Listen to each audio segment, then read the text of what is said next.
Undeclared wars are commonplace.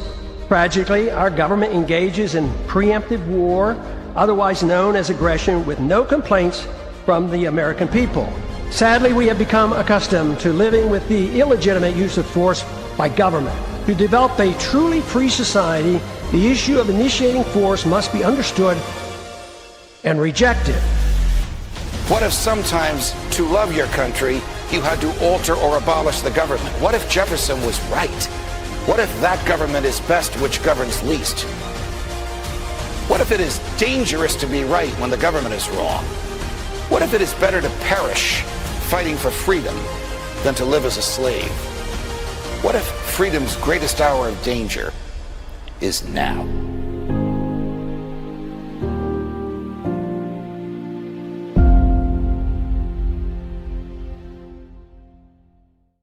Hi, everyone. Judge Andrew Napolitano here for Judging Freedom. Today is Monday, February 9th, 2026. Alastair Crooke will be with us in just a moment on what kind of a trap is Netanyahu setting for President Trump.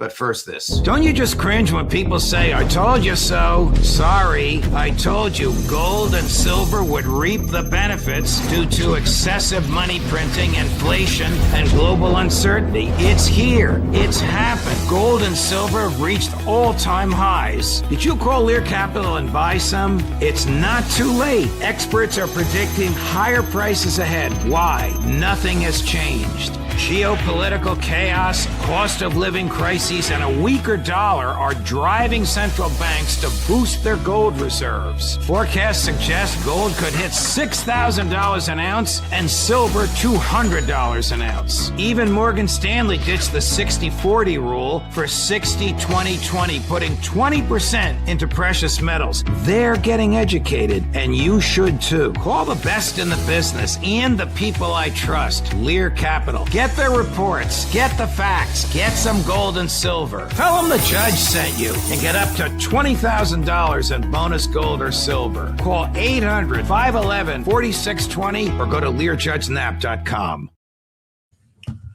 Alastair Crooke, welcome here, my dear friend. Good day to you. Thank you for accommodating my schedule. Is the Greater Israel Domination Project failing, that long-term goal of the Zionists to expand Greater Israel? Is it failing? Israelis think so. That's not different and more important than whether I think so. But yes, increasingly, there is a feeling that this is getting nowhere, that Israel is becoming isolated, a pariah in the world, and that this has been a failure, because they look and they can see that Hamas is reconstituting itself in Gaza, that Trump is not allowing Israel to do what it wanted to do, which was to go into Gaza, say that the ceasefire is over, and then to destroy more of ceasefire and to kill more people there. And they see Hezbollah as reconstituting itself and saying, so there is a real sense of crisis for the prime minister. He's facing some really rough times over the 7th of October inquiry, which he's trying to gerrymander in his favor. And then there is the Qatar inquiry, and people very much, Israel is deeply divided on this issue. And on the issue about Iran. So he is in a desperate situation. We do have actually now two people in a desperate situation. One of them is Netanyahu, who is becoming more erratic, there's much more bluster and attempt to shout down his opponents.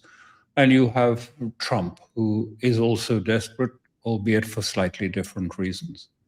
We'll get to the two of them together in Washington on Wednesday in just a moment, but you mentioned Gaza. Is the right-wing Smotrich Ben Gvir et al. Dream of mowing the lawn, removing or destroying all Palestinians from Gaza effectively over? Not over, but it is delayed. They're hoping that phase 2, the Witkoff-Kushner plan, and the plan to sort of create a sort of casino beachfront for Gaza, is going to fail. They're counting on it failing. They will try and help it to fail in order that they can go back to doing what they wanted, was to resettle Gaza and to remove the Palestinians from it. But first, they have to get rid of the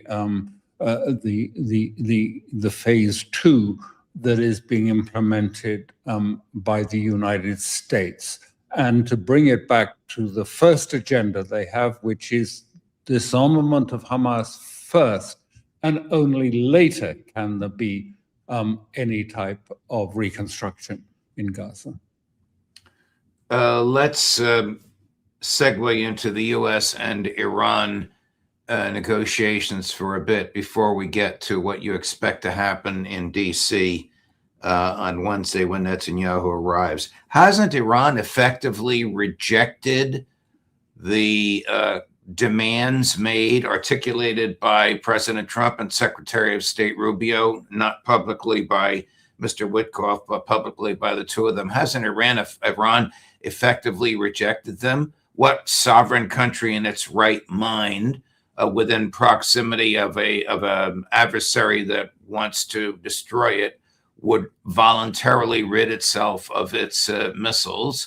What modern country, knowing the civilian, even medical uses of uranium, would agree to have no use of uranium? And who wouldn't be financing their allies when they're surrounded by their enemies? Well, it started off by, I think, Mr.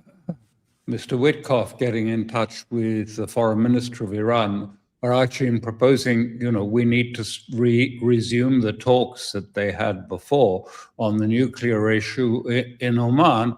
And the Iranians said yes to that, on the understanding it was about nuclear issues only, and it would be in Oman. And then suddenly, this was the deception. Suddenly, it seems that Marco Rubio came in and said, no, it's actually not going to be in Oman. We're going to have it in Istanbul, and we are going to put in our favorite Arab mediators, and that is Turkey, Qatar, and Egypt, and they're going to pursue the Israeli agenda. It was purely, they put out a statement saying, yes, but no enrichment, and also ballistic missiles on the agenda, and disarming of Hezbollah and Hamas. All of this, it was the Israeli agenda, and put it on and said, that's what you're going to discuss when you come to Istanbul, not quite what you had thought in Oman. And this was the deception. And then when Iran said, no, thank you, then the retort and an ultimatum came, said, listen, it's this or nothing. And Iran replied, then it's nothing. We're not accepting the talks. There will be no talks, even though it was understood that might precipitate the beginning of conflict. Iran said, no, either it's about the nuclear issue in Oman or no talks. And Washington backed down. So that's what it started. And in those talks, again, I go back to what I said, I think last week, was that they weren't negotiations. They were negotiations about the framework for future negotiations on the nuclear issue. And Iran says that we do not accept zero enrichment. We will not give up enrichment, but we will talk to you about the nuclear issue. And that's what it was discussing, the framework for that. And then the Americans then brought in the head of CENTCOM to the negotiations. He didn't sit in it. They were negotiating in different rooms, but the Omanis brought in CENTCOM Commander General Cooper, came in intending to shake hands with the Iranians, and the Iranians wouldn't shake hands with him, and he was sent out of the room. And after the talks, which Trump said were so successful and moving very well, then America imposed further sanctions on Iran and imposed a 25% tariff on anyone trading in any way with Iran. So that was the backdrop to the whole negotiations. Yeah, there were the negotiations, and then immediately afterwards, more sanctions on Iran, more, if you like, tariffs on anyone doing business with Iran, ramping up of pressure. So that's where we were at the end of the talks. Where and where are the talks going to be held now? What do you expect will happen? I mean, is there another session scheduled? No, not yet. It was left on the long term that at some point there would be further talks, but nothing has been set out. Now, what the Israelis have done is that they are insisting, they are demanding, saying, we are not going to accept a sort of a nuclear deal, which does not resolve the missile question. The missile question for us is now primordial, is that the first rank, the nuclear issue has slipped down because the missiles could be even more dangerous than a nuclear bomb. That's what they're saying. Right. And therefore, that has to be dealt with first, and that the nuclear issue is a diversion. And we suspect that Trump is trying to divert the talks into some sort of deal which would suit America, about Iran saying no nuclear weapon in some way, guaranteeing that. But the Israelis say that would leave us totally exposed. This would leave us exposed, and we're not accepting this. And if he tries that trick, by the way, and they said this very explicitly, it's in the Hebrew press, not in the English language press, but they said, if he tries to do just a purely nuclear deal that doesn't deal with the missiles and with Iranian proxies, then what will happen is Netanyahu will deny it what they use this term, a kosher certificate. That's a certificate to say something is, in the Hebraically clean and acceptable.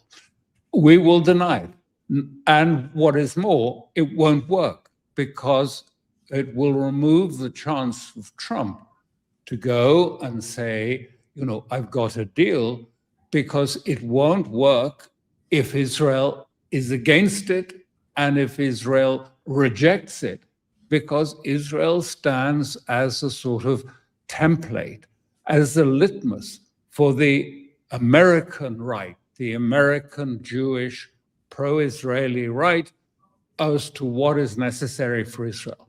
So he's suggesting, going back to that, what you remember about the JCPOA, when Netanyahu, who went to Congress and threatened Obama and said, this is unacceptable to have a negotiation with Iran. Now he's coming, as you say, to Washington. He's pulled forward his trip by a week. He was coming to Washington to address the AIPAC conference. Now he's coming for a one-to-one with Trump to find out what Trump is planning to do and say to him the ultimatum. You have to attack Iran if you are not going to negotiate seriously the end to all of these missiles. And if you don't do this, we will rebuff you. We will reject you politically and publicly in the US court of opinion. And you will not be able to carry this forward. So you have the difficult choice to make. Either you address the missile issue, or we will reject it. Now, the Israelis at the moment, looking at today's press and everything, they just don't know what Trump is going to say on Wednesday or do on Wednesday. And they're rather nervous for one reason, which I'm sure you'll understand better than many. Normally he stays in Blair House. He's always stayed in Blair House. But so far, he's not been invited to Blair House. And they're not sure if this is a bad sign. The Blair House is, of course, an independent freestanding mansion on the White House grounds, often used as a temporary residence for the highest of guests. In fact, before Biden-Trump, Biden-Trump, the president-elect and his wife often stayed in Blair House in the 2 or 3 days preceding inauguration. Our mutual friend, Ray McGovern, speaking in typical McGovernese, says Trump is not looking forward to meeting with his boss on Wednesday. I mean, Trump has bosses. They are the Zionist donors. They must be putting tremendous pressure on him. Pressure must be coming domestically, behind the scenes, as well as diplomatically on President Trump. No? I think this is clear, and I would expect it to happen. There's a former Israeli Mossad intelligence officer who now lives in Canada and was saying in a television interview just in the last day or so, and he was saying, he was warning that if Trump does not bend to Netanyahu's views, he expects there to be more revelations from Epstein in these coming days, revelations that have not been made public before, and that Trump will be targeted with these publicities, put pressure on him to underline the fact that Israel does not accept him trying to do a nuclear deal which would allow him to reverse and back out of, the trap he's put himself in. The trap he's put himself in is of his own making, because he went overboard when the Israelis told him they were planning this uprising in Iran, this insurrection in Iran. When they told him that at Mar-a-Lago, just at the end of the year, on the 29th of December, he went along with us and he said, yes. And then when it started, he said, we need to support these people on the ground. Help is coming. We can't allow this to happen. And so he's got two things facing him, Mr. Trump.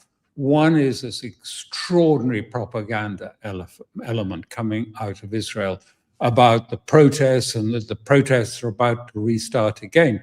In the British press, there's been articles such as one in the Daily Telegraph saying that the Iranian authorities machine gun the protesters. I mean, it's outrageous, ridiculous, but that is the quality of the pressure being put on. And the other pressure is, as I say, I don't know if Ben Menashe is correct in this. He was the handler for Maxwell, and that he worked for Ehud Barak. And he has said all along that Epstein was also closely linked through Maxwell to Mossad. So what pressures might appear, but I wouldn't be surprised this week to see more pressures put on Mr. Trump to get him to agree to what Israel wants, which is not a token bombing. Israel already attempted that. Trump sent a message, and it's been confirmed by the Iranians. It has sent a message: would you accept 2 strikes on targets to be agreed by us, and then we'll call it. Then it's all over. You can react as you want, 1 or 2 strikes somewhere else, and then it's all over. And the Iranians said no, and they are saying any strike from America or from Israel, we will go to full war. And that's what's the trap facing Trump. I don't think they will allow him to go to sort of prolong the talks on the nuclear issue, because they've already feel they've been there, and it has been, the Israelis are saying it's now been overtaken by the threat of ballistic missiles, and you have to deal with that. Aside from the pedophilia and the related crimes, was Jeffrey Epstein, from your view of the documents that have come out, a serious geopolitical player? Yes, he was. I mean, paradoxically, we've come to see him as a sort of party giver and a pedophile. But actually, if you look through what the material that we've seen, he was engaged in all sorts of links between governments and heads of state, doing geopolitical, introducing one people to another people. He had connections everywhere, in America, in Europe, across Europe, in other states as well. And he was organizing geopolitics at a high level. In my view, I mean, he was really not just a tool of Mossad. I think that's not correct. I think he was sort of an intelligence service in himself. He was a peer. He was acting. He was making a lot of money. Yes, and he was operating between various people. But I think it's a mistake to sort of see him just simply as nobody. He had enormous intelligence resources of his own. He could talk to all sorts of people. I mean, we see in Britain, we've just seen how Mandelson was feeding him, hugely market-sensitive information, which he could pass on to his friends, whether they were friends in, the American financial system or other financial systems. It is immaterial. He had his own sources. Mandelson was just one of them. We know that there are probably many more. So he was, if you like, there as a sort of background, his own deep state, if you like. One more question about Epstein, and then I want to go back to Trump and Iran. We have a clip of him from late last week that I'd like you to see. Is the British government about to fall over the Mandelson appointment by Sir Keir Starmer? It seems quite possible that he will.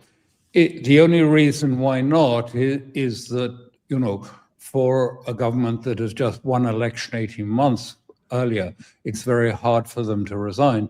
But in the last day, we've had, first of all, his chief of staff has resigned because he was the one who was promoting Mandelson vigorously. And his press secretary has now resigned, and MPs are calling for the resignation of Jonathan Powell, who was close to Mandelson and was part of that Blairite group.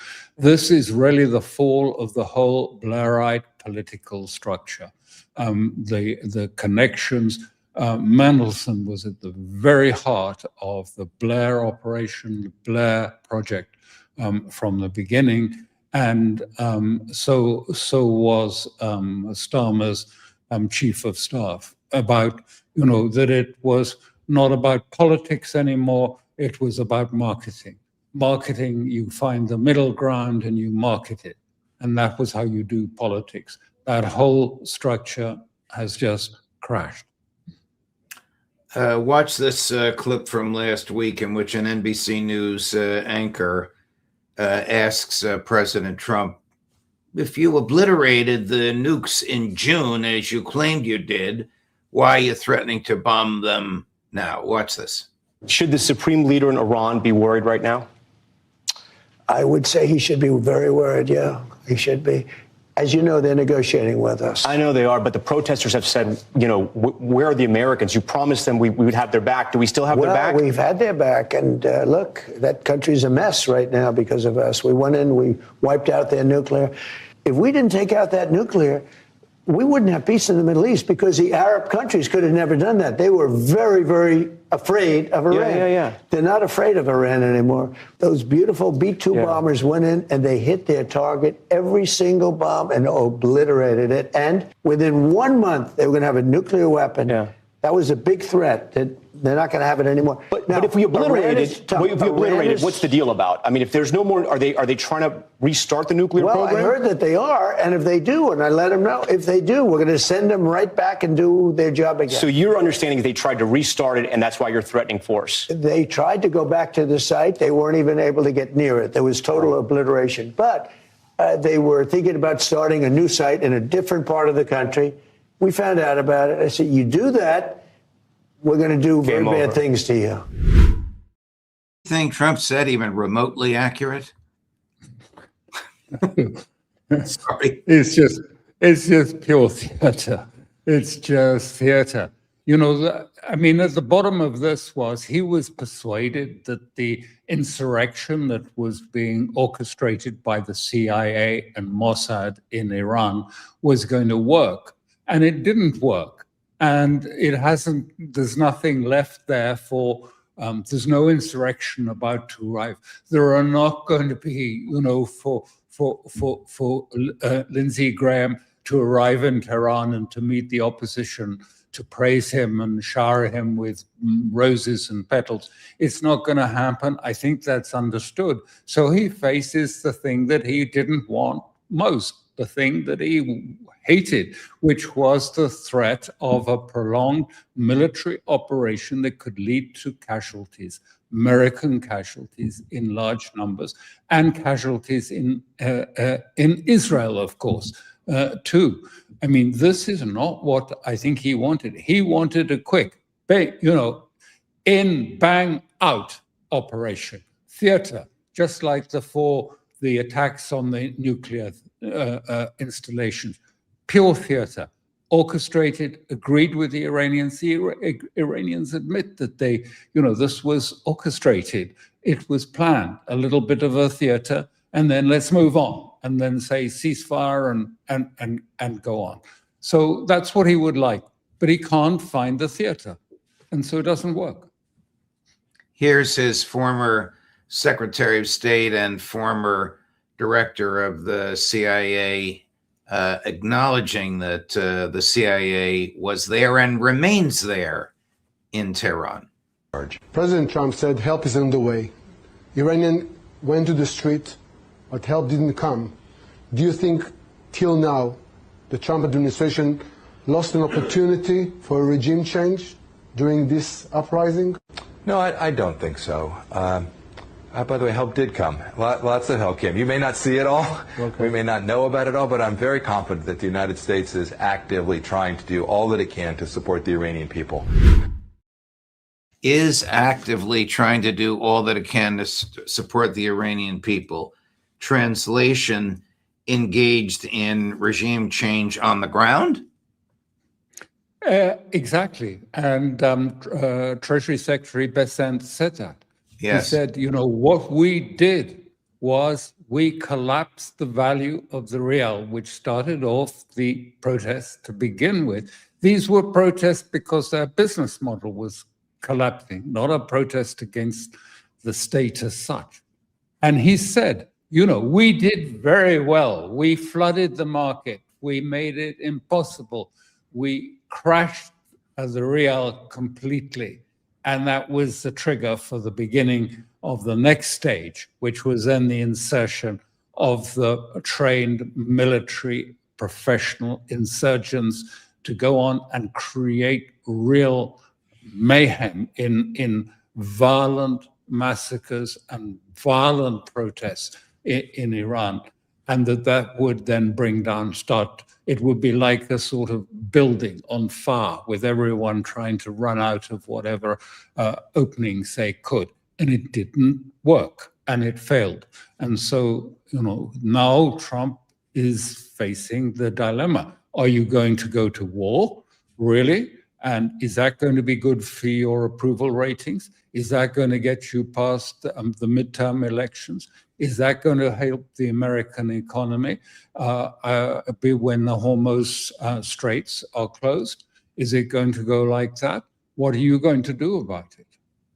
Great questions and a great conversation. Thank you, Alastair. A superb analysis as always. Thank you for your time. Thank you for your accommodating this schedule. Or we may need you before, before early next week. But if not, we'll certainly see you then. Thank you, my dear friend. Always a pleasure. Thank you. Coming up at 9 o'clock this morning, a new time for him, Larry Johnson. At 10, Ray McGovern. At 1 o'clock, John Kiriakou. At 2 o'clock from London on the state of the British government, Ian Proud. And at 3 o'clock, a new guest, an expert on military spending. Why does more military spending inevitably lead to more war? Ben Freeman, Judge Napolitano for Judging Freedom.